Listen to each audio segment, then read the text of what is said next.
नाज़रीन, इस वक्त एक बड़ी खबर सामने आ रही है। राजीव गांधी फाउंडेशन पर शिकंजा कसता जा रहा है। वजारत दाखिला ने कमेटी तश्कील दी है।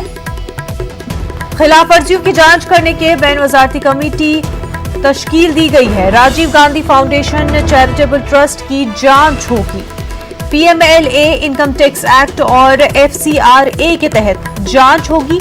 पीएमएलए इनकम टैक्स एक्ट और एफसीआरए के तहत राजीव गांधी फाउंडेशन की जांच होगी। वजारत दाखिला ने कमेटी तश्कील दी है। आपको बता दें, खिलाफ वर्जियों की जांच करने के लिए बैन वजारती कमेटी तश्कील दी गई है। मजीद तफसीलात के साथ हमारे नुमाइंदे शैलेंद्र वांगू हमारे साथ जुड़ चुके हैं। शैलेंद्र, कमेटी तश्कील दी है, राजीव गांधी फाउंडेशन को लेकर के जांच होगी, मजीद क्या अपडेट्स है?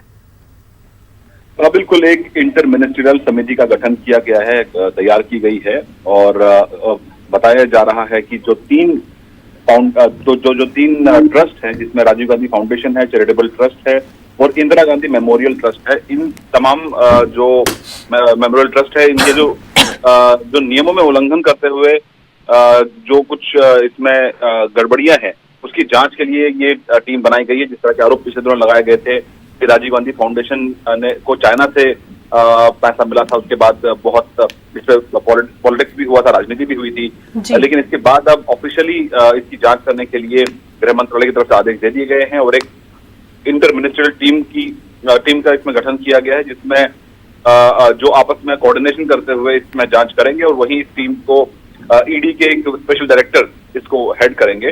तो एक बड़ा मूव है। हालांकि इसके लिए कांग्रेस जो है वो उस पर काफी रिएक्ट कर सकती है इस पूरे मामले को लेकर, लेकिन माना जा रहा है कि इस पूरे मामले को देखते हुए, हालांकि जिस तरह के आरोप लगाए जा रहे थे और बीजेपी ने कुछ दिन पहले ये भी कहा था कि राजीव गांधी फाउंडेशन को चाइना से फंडिंग हो रही थी, उसकी जांच की जानी चाहिए, तो ऐसे में अब ये जांच के आदेश दिए गए हैं और एक इंटरनेशनल टीम का गठन किया गया है।